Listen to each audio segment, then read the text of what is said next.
nó chạy bém ba đồ ta kỳ nè nè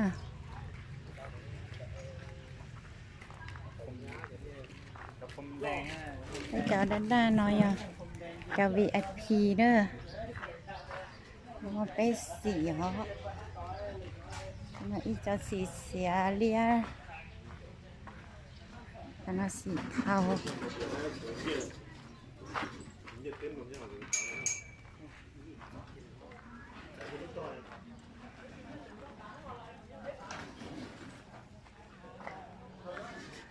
trong này để ở trong tàu buffet đó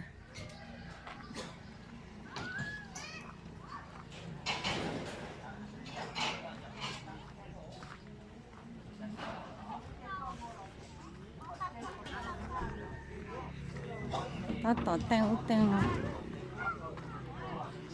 giờ phải đưa về thì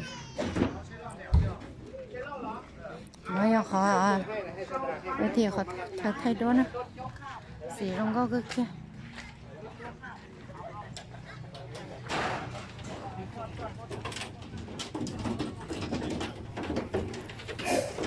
to bé on hú là nhà bé gồm vòng lo nữa thì bây giờ tàu ở cho cái cây mà chị bé tư và trở bé cho cái cây chẳng lời ạ ta xin hú nó vào là họ thoát để là họ xả qua đi để cho cái cây thiên là chị hú nó cho hú lo nó mà bắt sơn thiên cho nó sau đó tua lọ rễ ạ thì họ sẽ tao múa sẽ bé ô li chả múa nữa cái ba nó cái xì trong xì to đua chị mua nắm móng nắm lo thia nà sạc cồn tí xì vậy nó giờ lúa trong bát sơn nên bọn đó bé nhẹ theo bé cụ cơ xe cơn chữ đồ bé tuần xài theo tụ vào theo vậy thì nhưng mua chợ qua nó là nhưng nắm móng nắm lo theo nó nói chị nữa nhưng nắm lo chị á nó nạp bé chê năm mò do nạp món vậy năm mò do nạp món chị nó thầu vỗ tua chịนี่มันขบวนอย่าเขาแตกขบวนเชียนถ้าหับเจ้าบ่าวเด้อนี่เด้อเอานักๆเราเด้อเจ้าบ่าวเด้อคนละจอกยังที่ได้เจ้าบ่าวก็ชีเป็นงวยตึมวะเนาะคันเจ้าบ่าวบ่เตรียมคนมาซอยนี่ง่อยแท้เลยนักแท้ๆได้นี่เลย8 คน8 จอกอันนี้มีแต่คนรอๆสดมัดนี่เด้อสดไปมัดแล้วบนเรืออันนี้กำลังเตรียมประตูเงินประตูทองประตูคำประตูเล็กประตูลวดลายสั้นโซสิฮอดเทิงเด้อโซสิได้เข้าเฮือนอันนั้นแม่เท่ากำลังเตรียมสิให้สิดาอยู่เด้อแม่เท่าบ่ได้ซองใหญ่ๆแม่เท่าบ่ให้เข้าเฮือนเด้อน่าจีเป็นตาต่อตอน都บอกว่าตอน都บอกเลยตัวไปอย่าต้นหามเลินท่านเด้อ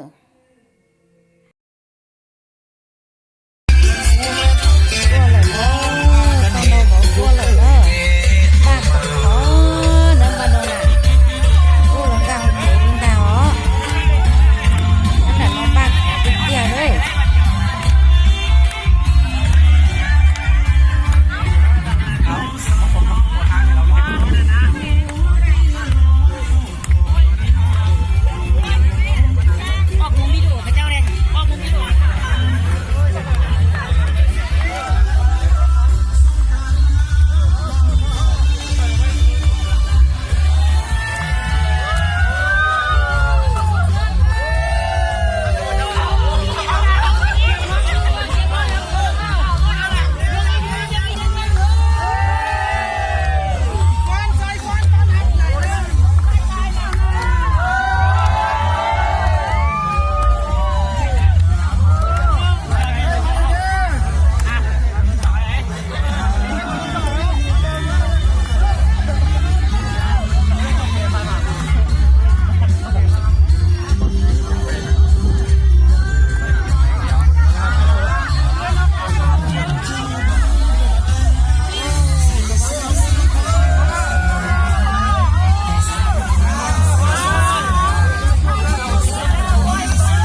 เนาะ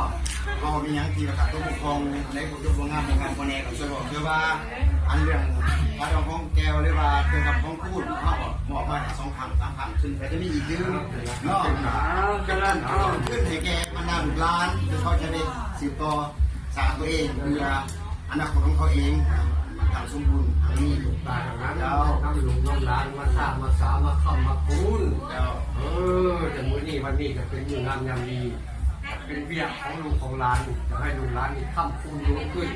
ให้สร้างให้สาให้พัฒนาครอบครัวให้อยู่ดีมีเองจำจวมเอาบุรีกันอยู่ดีมีเองเด้อวันนี้เป็นเอาสร้างนี่นะมาขึ้นเอาจูเอาสิ่งใดที่สิ่งงามเอาตะวันนะ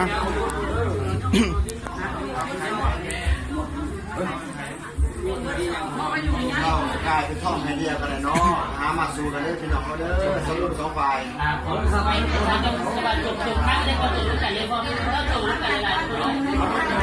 ดูกันเลย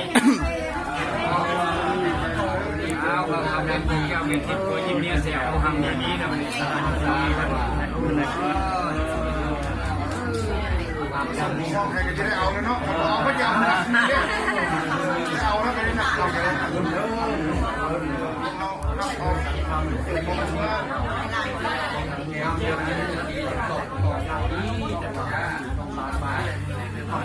หาได้มืองามยามดีหาได้มือเต่าคอหาเงินคอหมดยากหาได้มือแต่เด็กทอดได้มือแต่น้อยสาวล้านมันมีเงินสาวล้านเป็นความหลอกความตอบความติดตามมาลาแบบนี้คนเป็นช่องเป็นเกย์กันเลยครับเอาน้ำกับทางคำมีมา2 บาทจะบ่ให้ขาดเงินแข็งดำนมแต่ปฐมมีมา3 บี้บนเป็นเอามาใส่นี่เอามาแข็งดำนมมันมีแต่ปลาปฐมบุญเดินจะเข้ามีจะเข้าบ้านตั้งเป็นมา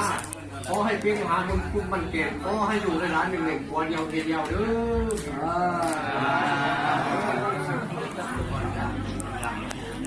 เอานี่ก็ถือว่านอกวิธีการก็เอาไปหอกเนาะก็ทำมันหอกไปเอาเลยเนาะหอกไปเลยเอาหอกไทยเลยเราก็ได้เอาเลยเอาเลยอันนี้ไปได้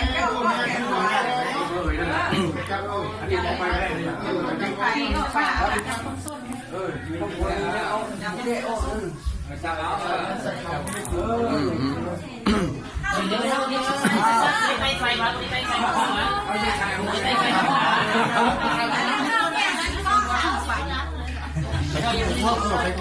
ยังนิดนึงเดี๋ยวตีเพื่อ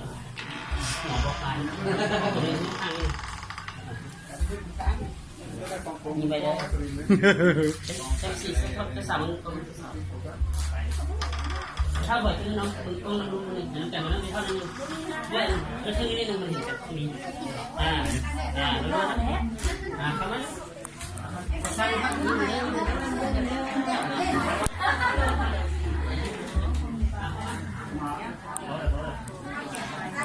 จานน้อยเจโอเตียพิธีเจซาตูอันใช้เทตุเปากาตของจ้าเนอะพอน้อยเจโอเตียพิธีเฮาเจนอลีนอซื้อเนอะเจนู้นมดตัวนี้ใช้ลีนอเจมันก้างแต่น้อยเจไปยังหมูใช้ต่อเขาเธอหล่อเจเนอะซาตูนใช้เทตุเปาตของจ้าเจเตียพิธีเฮาเจนอเหรอเจไปหมูชิ้นจีต่อไปขอเธอเอาหล่อเจต่อเนอะชิ้นจีตัวđược rồi chiều nó nữa nó khó tính nó chị cái tiền li nó nữa ai to sấy to mù nữa nhớ rồi